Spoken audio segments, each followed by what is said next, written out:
So, welcome guys sa ating educational webinar, no? Live market update tayo this week. So, date nila ay January 27. So, tingnan natin nangyari sa gold, no? So, nakita natin nagkaroon tayo ng massive bullish move, no? Sa gold, silver, sa commodity market, no? Sa metals. So, nakita natin yung all-time high almost nasa 500, 5,100, no? So, ito yung pinaka-peak or all-time high natin sa gold. So, nakita natin kagabi nagkaroon ng profit taking. No, na-anticipate natin yung profit taking na yan. Nakita natin yung drop na ito. No?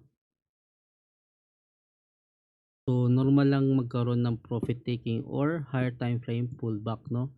Dahil yung market ay hindi siya isang direction lang na pataas. So, nagkakaroon niya ng mga pullbacks, no? So, example ng mga pullback, ito. So right now, makita natin naka-recover agad ang gold, no? Nag-bullish move agad kaninang umaga.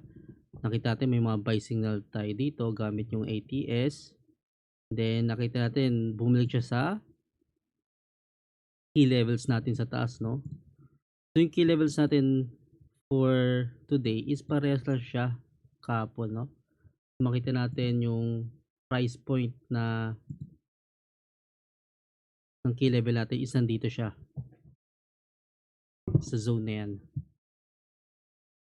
So yung bias lang naman natin dito is bullish bias tayo as long as pag-hold above sa key level, no?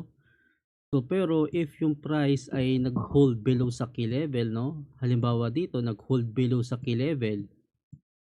So possible magkaroon ng pullback lower or profit taking, no? If nakita niyo yung price na nagkakaroon ng strong bearish momentum, no? Or mabilis sa galaw ng gold, no? Mabilis yung bearish candle, no? Or malaki yung candle, no? Na possible na magkaroon ng profit taking, no? Halos same na nangyari kagabi. Possible mangyari ulit yan. Pero if tuloy pa rin yung bullish move natin or yung bias natin, no? No, basta mag-hold dito sa key level. So, halimbawa nangyari dito, no? Previous day, nag-hold sa key level, no? Eh nakita natin nagkaroon ng bullish move. Possible pa, mas possible mangyari to, no? Na mag-create ulit ng all-time high. Kasi if titingnan natin sa higher time frame, no, malakas pa rin yung bullish momentum, no. So at least possible i-retest yung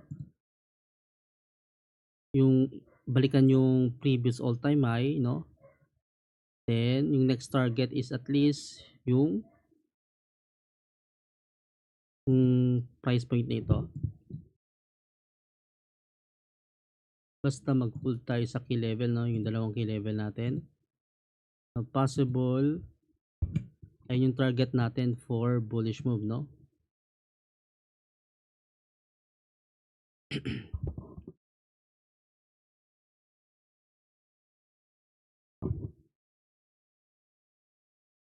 So based sa 4 candle, nakita natin, no, yung structure na to na possible magkaroon ng bullish price action, no? If yung H4 candle nag-close above sa key level, no, mas mataas yung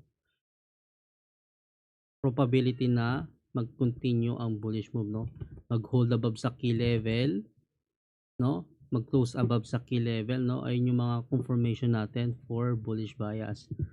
So same rin naman if mag-break below sa key level, no, or hold below sa key level.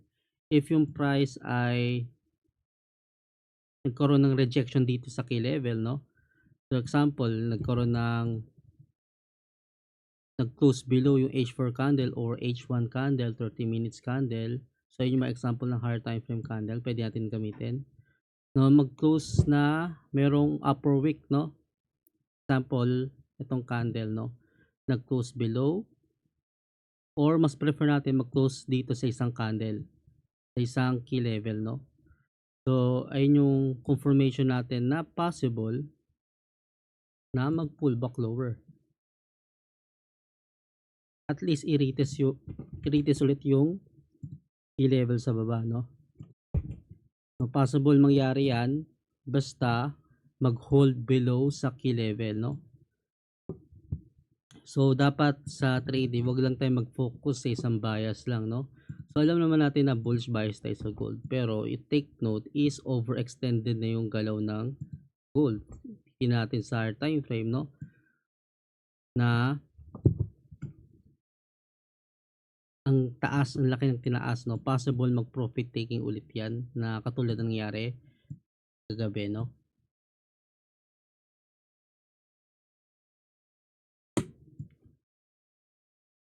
Punta tayo sa lower time frame, makita natin yung mga signals, no? Gamit yung ATS natin. So, kaninang 12 PM, no? May buy signal tayo sa 3 minutes time frame. So, yung bagong addition pala to sa ATS natin, pwede nyo gamitin yung 3 minutes time frame, no? Sa trading view, basta meron kayong subscription, no? So, custom time frame kasi siya, hindi siya standard time frame na katulad ng 1 minute and 5 minutes, no? So, makita natin sa 3 minutes time frame yung mga accuracy ng signals natin, pwede natin gamitin. H1 may buy signal, no? Eh, nakita natin nag-gap up, nag-gap higher, no? Nung open ng market ngayon ng umaga. Eh, nag-bullish move siya almost 800 pips. Then, tingnan rin natin yung silver dahil yung silver kasi mas malaking tinaas niya compare sa gold, no? Makita natin yung silver is almost nasa 120 na yung price, no? So, mas malaki yung tinaas nito compare sa gold. Makita natin sa monthly time frame, grabe yung taas, no?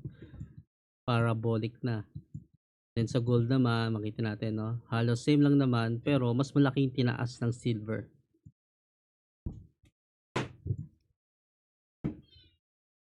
So, hindi lang tayo nag-trade ng silver dahil volatile yung galaw dito, no? Mas mataas yung spread. Kaya, mas prefer natin mag-trade sa gold dahil mas mababa yung spread natin. So, ayun yung market update natin sa gold. So, always have, always adapt sa fundamentals natin, risk management, no? So then wag lang tayo mag-base sa technicals, no? So alamin natin bakit tumataas yung gold, ano yung nagpapagalaw sa market, no? Yung fundamentals factor, no? Kung ano yung driver ng market. So overall bullish pa rin naman yung fundamentals natin sa gold kaya makita natin na pataas lang siya.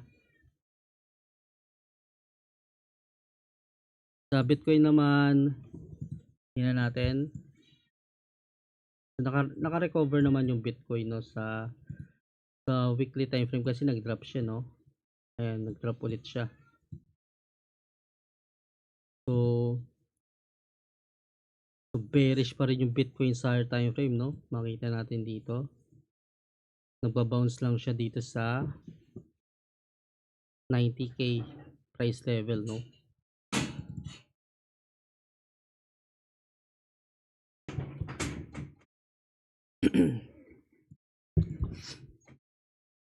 Gecko pa rin ba? So, yun yung market update natin. So, question guys,